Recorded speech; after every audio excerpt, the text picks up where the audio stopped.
Long division. My first move is to figure out how many times x will go into 2x cubed.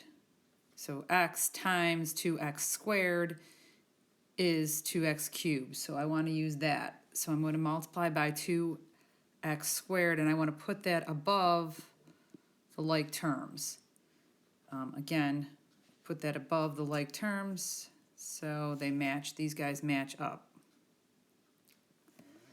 All right, so then I'm going to take that and I'm going to multiply each of the outside terms. I'm going to multiply this guy and this guy by this. So I'm going to go 2x squared times x, and then I'm going to say 2x squared times 1. Okay, so 2x squared times x is 2x cubed, and then I'm going to 2x times 1 is plus 2x squared. All right, I'm then going to subtract down like I would with long division. So I'm going to put the minus sign in both spots so I don't forget it. So 2x cubed minus 2x cubed is gone, and then 3x squared minus 2x squared is going to give me x squared. My next move is to bring down the next term. So I'd have a minus 2x here. Don't bring down the 10. And I'm going to do the same thing again now with this term. So I'm going to try to think what x times what is going to give me x squared. So x times what is going to give me x squared. And that's what I'm going to put up in the slot next to it. So x times x, so I'm going to put an x here, and it's positive, so I want to call it a plus. Now I'm going to turn and I'm going to multiply x by x, and then I'm going to multiply x by 1 and put them down here. So x times x is x squared. X times 1 is plus x.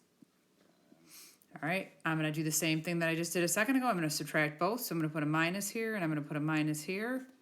When I subtract down, the first term disappears, and then I have negative 2x minus 1, so that would give me a negative 3x. Okay, I'm going to bring down the 10 now, so I have plus 10. And I'm going to do the same thing all over again. So I'm going to think x times what is minus 3x? X times what is minus 3x? So that needs to be minus 3. So I'm going to put that here.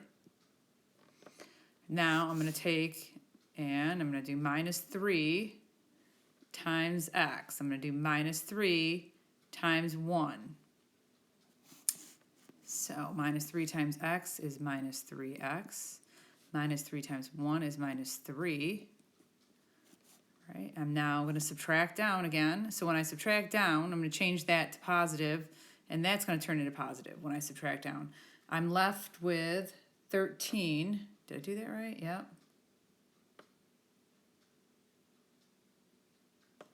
So I'm left with 13. Okay, so that's my remainder. So I could write that like this, depending on what I'm trying to find. Then I would say plus 13 over x plus 1. Okay, or what I now know is this remainder tells me that if I plugged in the answer to this equation, that would give me 13.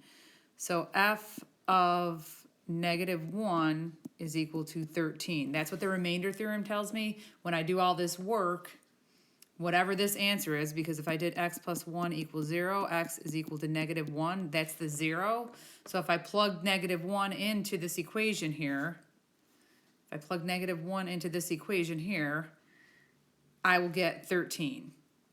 So it tells me two things. So this divided by this is this whole thing, or if I plug in negative 1,